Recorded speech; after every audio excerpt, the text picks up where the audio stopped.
नमस्कार विद्यार्थियों, मैं सिंबूराम, सहायक आचार्य हिंदी, राजकीय महाविद्यालय अटरू 12।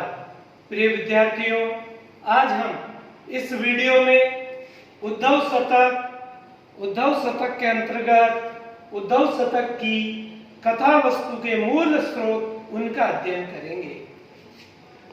प्रेरणा स्रोत के आधार पर उद्धव शतक के प्रतिपाद्य को दो भागों के अंतर्गत रखा जा सकता है। पहला भाग कथा भाग और दूसरा भाग मुख्य दर्शन भाग। कथा भाग उद्धव शतक का गौण भाग है और दर्शन भाग मुख्य भाग है। हालांकि इन दोनों का अपना महत्व है। कथा भाग का स्रोत हिंदी के अंतर अन्य जो भ्रमर गीत काव्य हैं, उन रचनाओं के समान ही उद्धव शतक की कथा का मूल स्रोत श्रीमद् भागवत है। भागवत में भगवान की भक्ति से संबंधित अनेक व्याख्यान समाविष्ट हैं। उद्धव शतक की मूल कथा श्रीमद् भागवत के 10वें स्कंद के पूर्वार्ध में 36वें और 47वें अध्याय से ली गई है। इसे वापस देख ले। श्रीमद् भागवत का 10वां स्कंद और उसके पूर्वार्ध में 36वां और 47वां अध्याय।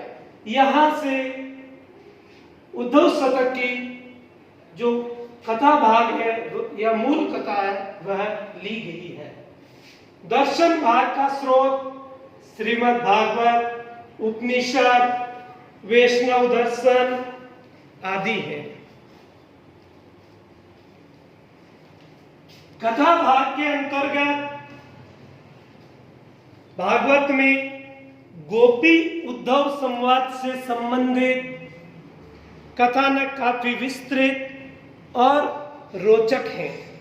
उसका सार यह है कि मथुरा में रहते हुए भगवान श्री कृष्ण ने एक बार अपने प्रिय मित्र उद्धव से कहा कि तुम ब्रज में जाओ और नंद बाबा तथा माता यशोदा को प्रसन्न करो। विरह व्याकुल गोपियों को मेरा संदेश सुनाकर वेदना से मुक्त करो। उन्हें मेरे कारण असह्य पीड़ा भोगनी पड़ रही है। वहां उन्होंने सर्वप्रथम नंदराय और यशोदा से भेंट की तथा उन्हें समझाया कि आपके पुत्र कृष्ण कोई सामान्य प्राणी न होकर पुराण पुरुष और ईश्वर के अवतार हैं। वे आपसे दूर रहकर भी चराचर में व्याप्त होने से सदा आपके पास ही हैं। इसलिए आप उनकी चिंता न करें। वह शीघ्र ही अपने वचनों का पालन करने के लिए यहाँ आएंगे।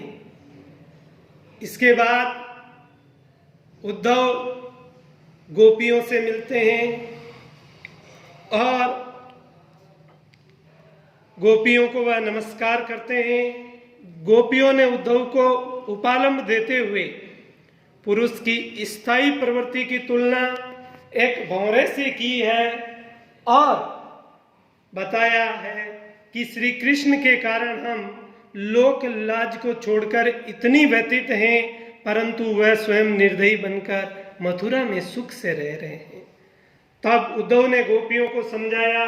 पहले तो योग साधना का उपदेश दिया। स्वयं भी उनकी प्रेमा भक्ति से आकृष्ट हो गए। इस तरह जब वह मथुरा लौटे और उन्होंने वहां का सारा समाचार भगवान श्री कृष्ण को सुनाया। उद्धव शतक में यह कथा श्रीमद् भागवत के अनुसार है।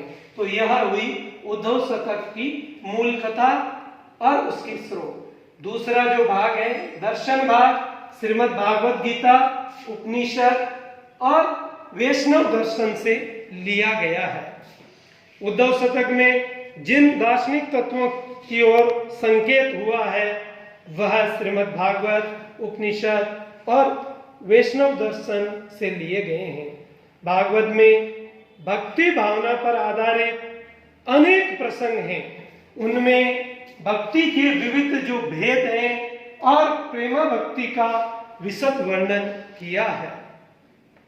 इसमें उपनिषदों के आधार पर ही अद्वैतवाद का भी काफी महत्व है।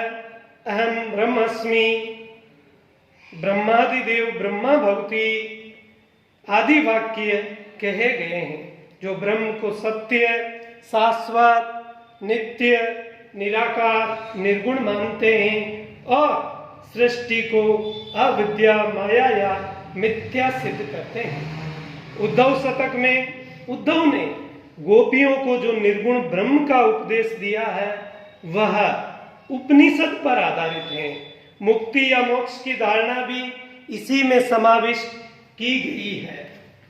इस प्रकार उद्धव शतक में निर्गुण ब्रह्म का उपदेश सुनकर गोपियां सगुण आराध्य का समर्थन करती हैं। यह उद्धव शतक के दर्शन भाग का स्रोत हो गए और इस प्रकार इस वीडियो में हमने उद्धव शतक की कथा वस्तु के मूल स्रोत का अध्ययन किया। धन्यवाद।